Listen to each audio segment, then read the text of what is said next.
This is part 3 of a course in the foundations of optimal brain performance and how to optimize brain functioning as a means of addressing problems such as anxiety or fatigue, insomnia or brain fog.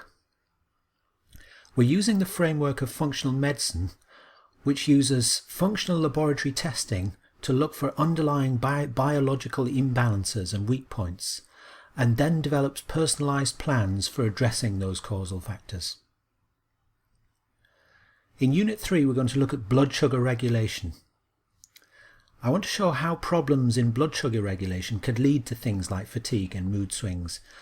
And in fact it's really one of the most common forms of dysregulation that causes this kind of problem. So one of the first places for a practitioner to look. A quick recap. The functional medicine model is based on an analysis at 3 levels. Firstly, symptoms, things like anxiety and poor concentration or craving or weight gain. And then we use lab tests to ask questions about how well body systems are functioning or which systems are not functioning optimally, and so find out where we can make the most difference. And then we've got triggers and primary causes, which may be the best place to target interventions. These are the main body systems relevant to the sort of everyday problems with brain performance that we're interested in, and we need to consider that the brain is often impacted from elsewhere. And in this unit we're looking at hormones, and in particular hormones involved in regulating blood sugar. Hormones are signalling molecules secreted into the blood and then picked up around the body. In the last unit we saw how all brain function ultimately depends on cellular energy production, or the controlled burning of fuel from food in the presence of oxygen and releasing energy which is then captured as the molecule ATP. The main fuel for the brain is glucose. It's a simple sugar, and it comes from carbohydrate in the diet and is delivered to cells via the bloodstream. Now, because ATP only lasts in the cells for a matter of seconds after it's created, we need to have a stable and reliable blood supply of glucose in order to maintain the functioning.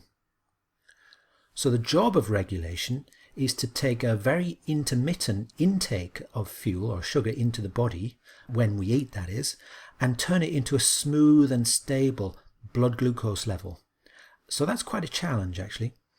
And when it goes wrong, we get symptoms like energy swings or mood instability or even brain fog. Let's take a closer look at where glucose comes from. So as I've said, glucose is a simple sugar or a monosaccharide, chemically speaking. It's made of carbon, oxygen and hydrogen atoms, and it has a ring structure. Glucose in its simple form is actually relatively rare in food, but we do actually derive quite a lot of glucose from other sources. So table sugar is one. It's got the name sucrose, chemically speaking, and it's a disaccharide, meaning that it consists of 2 simple sugars bonded together chemically, in this case 1 glucose and 1 fructose. Fructose, by the way, is also an energy source, but it can't be used directly by cells, or at least most cells, and it has to be processed by the liver. Now, carbohydrate is actually a general term that includes these other sugars, but most carbohydrates are found in the form of polysaccharides, which are long chains of sugar molecules joined end to end. Polysaccharides are also called complex carbohydrates. Let's take a look at what happens when you eat carbohydrates.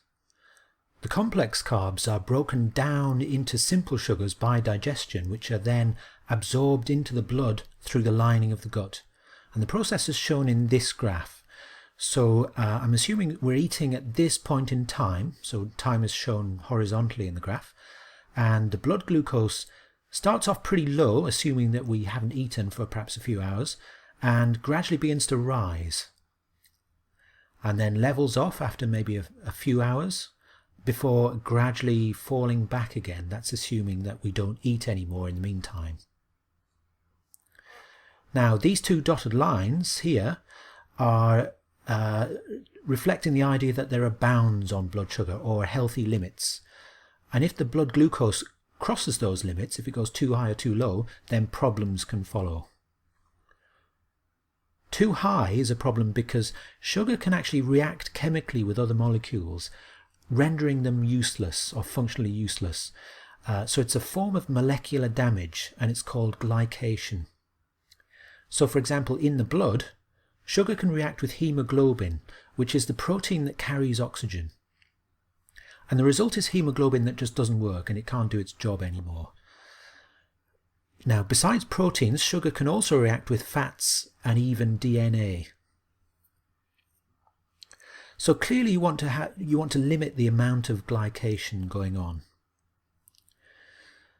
Now, too low a level of blood glucose, and you've got the obvious problem of a deficient fuel supply to the cells and therefore low energy production, leaving you probably with fatigue or brain fog and maybe anxiety or even sleep problems. But in this graph, everything's looking healthy and working well, and the blood glucose remains within the bounds. It's not too high, not too low, and there are no problems. Now, the key thing in regulation is how fast simple sugars enter the bloodstream from the gut. So let's look at what happens when you eat something containing a lot of refined sugars. And that's shown as the red graph here. So this time sugar is rapidly absorbed from the gut, and the glucose level rises rapidly and peaking too high. So at this point the body has to respond to that and bring the blood sugar down, and that's the job of the hormone insulin. So a lot of insulin is secreted, and the result is that the blood glucose starts to drop again quite rapidly. And the trouble is that when you've got a high spike like this, it's easy to overshoot and the blood glucose drops too low. And that can leave you feeling tired and hungry and maybe craving for sugary foods again. It's a state called reactive hypoglycemia. So insulin is really a key player, and its job is it tells the cells to open their doors to glucose and take on sugar, take on glucose. And that will cause the blood level to come down. And the glucose is either put into storage or it's used directly for energy. Now, insulin only regulates the sugar glucose. The other sugars, such as fructose, and which, remember, can't be used by cells for fuel anyway, or at least by brain cells, those other sugars aren't regulated. Fructose is not regulated. But that doesn't mean that they don't matter, because they're still capable of causing glycation and the damage associated with glycation. And in fact, it turns out that fructose causes even more glycation. So we really need to regulate fructose ourselves by taking care of it within our diet. What happens when blood sugar regulation isn't working well? You can develop a condition called insulin resistance, which is where the cells stop responding to insulin. So the insulin is there, but it's not having an effect, or at least it's having a weaker effect. And the result is that blood glucose tends to start drifting high, or at least it takes longer to bring it down. And at the same time, the cell's uptake of glucose is lower, and you can end up with fatigue and mood swings. Insulin resistance develops over a long period of time, perhaps even decades. And if it gets bad enough, you can have diabetes. So the thing about diabetes, at least as a diagnosis, is that it's only a fairly arbitrary point on a spectrum of dysregulation or poor functioning. So we're back to that point that we had in the introduction to the course about that there's a big grey region between optimal health on the one hand and outright disease on the other. And insulin resistance, or pre-diabetes as it's sometimes called, is right in that region. It's also called metabolic syndrome or syndrome X, and particularly so when it's linked to overweight, as it very often is. And in fact, insulin resistance is so tied up with being overweight that Dr. Mark Hyman, who's one of the leading figures in functional medicine, has coined the term diabesity to describe it. So what causes insulin resistance? Well, firstly, it seems to be the result of lots of peaks and troughs in blood sugar happening repeatedly over time, and that puts a strain on the regulatory system. And the resulting glycation damage may be part of the causal story as well. Inflammation, and especially chronic inflammation, blunts the insulin response, and we'll cover inflammation in more detail in the later part of the course. Being overweight is both a cause and an effect of insulin resistance. And in fact, fat, and especially abdominal fat, is a source of inflammation. So these roots are interconnected. Also sedentary lifestyle, toxicity,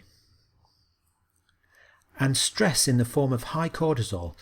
Cortisol is a hormone. We'll say more about it in the next part of the course. And insulin problems and diabetes do run in families, so there can be a genetic predisposition. But remember, genes are only blueprints, and they are switchable. And it's nutritional and lifestyle factors that are the key in gene expression. So having the gene certainly doesn't seal your fate, as it were, and in past centuries, diabetes was very rare, even though people actually had the same genes as we do today. Let's take a closer look at the effects of sugar in the brain. So we've seen that high levels of sugar in the blood are a problem because it causes glycation, which is damaging at the molecular level. But glycation doesn't just happen in the blood, it happens anywhere where glucose concentration is high enough, including in the tissues, inside cells, and at the membranes of cells. And the brain is particularly vulnerable to glycation, partly because it's made up of quite a lot of fat, which is vulnerable to glycation and can be damaged in that way. So when a molecule has become glycated, it's not just that it's functionally useless, but it actually becomes a source of free radicals. We met free radicals back in Unit 2. They are highly reactive molecules produced as a kind of exhaust fume from the cellular energy production, and they need to be mopped up by the body's antioxidant defenses. So a lot of glycation can lead to oxidative stress, which is where the antioxidant defenses are put under strain by the excess of free radicals being produced. So in short, a diet high in sugars and refined carbs, causing spikes and troughs in blood sugar and eventually insulin resistance, can build up over time and do a lot of damage in the brain that slowly degrades performance. There's some evidence that insulin resistance in the brain is a significant mechanism leading to the development of Alzheimer's. It's actually been discovered that the brain produces its own insulin, and in the research community people have started referring to Alzheimer's as diabetes type 3. So like diabetes, Alzheimer's as a diagnosis is really just a point on a spectrum of dysregulation and loss of performance. It's not just something that arrives in old age, but it's a process that can start much earlier. Another effect of sugar is that it hits the brain like a drug, meaning that very quickly you can get a good feeling or a wave of pleasure, and also relatively quickly you can get a feeling of wanting more of that. Trouble is, more isn't necessarily satisfying. And the mechanism behind that experience is quite well understood. Sugar affects the brain's dopamine system. Dopamine's a neurotransmitter, and it's key in the brain's reward and motivation system. And many addictive drugs, such as cocaine, are known to affect the dopamine system, and habitual use of drugs can lead to a kind of dysregulation of dopamine. Let's return to the blood sugar dip that follows a spike. Hypoglycemia is the name for this state of low blood sugar, and as we've seen, it starves the cells of the fuel for energy and can leave you feeling tired, hungry, maybe anxious, maybe even a little shaky. And you can often feel better by eating more sugar or carbohydrate. Actually, there's evidence that the blood sugar doesn't need to even drop that low to create the experience. It just needs to be falling, and that it's actually the brain that sort of creates the feeling of fatigue as a means of conserving resources. So we're at this point of low blood sugar and we need to raise blood sugar again. And to do that, you need to either consume some more carbs or you need to mobilize your stores. And mobilizing stores is another important side of blood sugar regulation. And practically speaking, the main hormone that's involved is cortisol, which we mentioned earlier. Cortisol is a stress hormone produced by the adrenal glands. And it also can become dysregulated, as we'll see in the next unit. But for now, let's just say that if you struggle to produce cortisol, then you're going to be more prone to these hypoglycemic states, and you'll struggle to get out of them. How do you test your body's ability to regulate blood glucose? Well, the first test is hemoglobin A1C. I mentioned earlier that hemoglobin can get damaged by glycation or by excessively high glucose levels in the blood. And hemoglobin A1C is simply a glycated hemoglobin. So it's left non-functional and it needs to be cleared out of the system, but it tends to stay around for maybe a few weeks before being processed. And that means that looking at the level of hemoglobin A1C in the blood gives you an indication of your proneness to these blood sugar spikes, perhaps averaged over this period of a few weeks. Fasting insulin in the blood is another useful test. If you're insulin resistant, the body needs to produce more insulin to get the job done for lowering blood sugar. And so a high fasting insulin level indicates insulin resistance.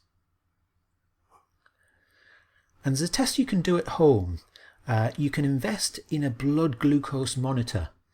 And these are machines that are available very cheaply from high street chemists as well as online. And you can check your blood glucose levels pretty instantly based on a finger prick. Now, usually the best time to measure is when you haven't eaten for a while, so you're testing your fasting levels. So usually the first thing on the morning. And high glucose at that time suggests insulin resistance. But you can also measure at any time you want. So for example, when you're in the midst of an energy crash or a mood swing. And you can even do a challenge test, which is where you consume some glucose and then you see how high and how fast glucose rises in the blood and then how long it takes to come back down again. We'll cover tests for cortisol regulation in the next unit of the course, so I'm not going to say anything more about that here. Now, if you find that you're insulin resistant, there's a lot that you can do to begin reversing it. Most important things are related to lifestyle. So you can reduce the amount of carbohydrates or the relative amount of carbohydrate in your diet. And especially foods that create these spikes in blood sugar. So focus on low GL foods. GL means glycemic load, and it's a measure of how much and how fast sugar enters the blood when you eat it. Exercise is also key, and especially a form known as high-intensity interval training, which has been shown by research to boost the sensitivity to insulin. But a word of warning here as well. Now, if you have adrenal dysregulation as well as insulin problems, then you've got to be careful with these strategies because they might end up doing you more harm than good. So again, it's best to do a broad range of functional testing so that you get the whole picture of what's going on. Lastly, there are specific nutrients that are known to boost insulin sensitivity when you supplement them. We'll finish by summarizing what we've covered in this presentation. A stable and consistent supply of glucose to brain cells is critical to brain function. So that means that the body's ability to regulate blood glucose, meaning to adjust it up and down as needed, is key to brain health. And dysregulation or loss of stability can lead to unstable energy and motivation, mood swings, anxiety, and brain fog. And in fact, blood sugar dysregulation is perhaps the most common causal factor behind these low-level brain problems like fatigue and mood problems. The two main forms of dysregulation are firstly insulin resistance, which can lead to excessive spikes of blood sugar and resulting damage, and at the same time low glucose uptake and resulting fatigue, and in time increased risk of diabetes and Alzheimer's. And secondly, adrenal dysregulation, which can leave you prone to hypoglycemic lows because you may not be able to produce the cortisol that's needed to boost blood sugar back up again. We'll take a more extended look at cortisol in the next unit covering the stress response.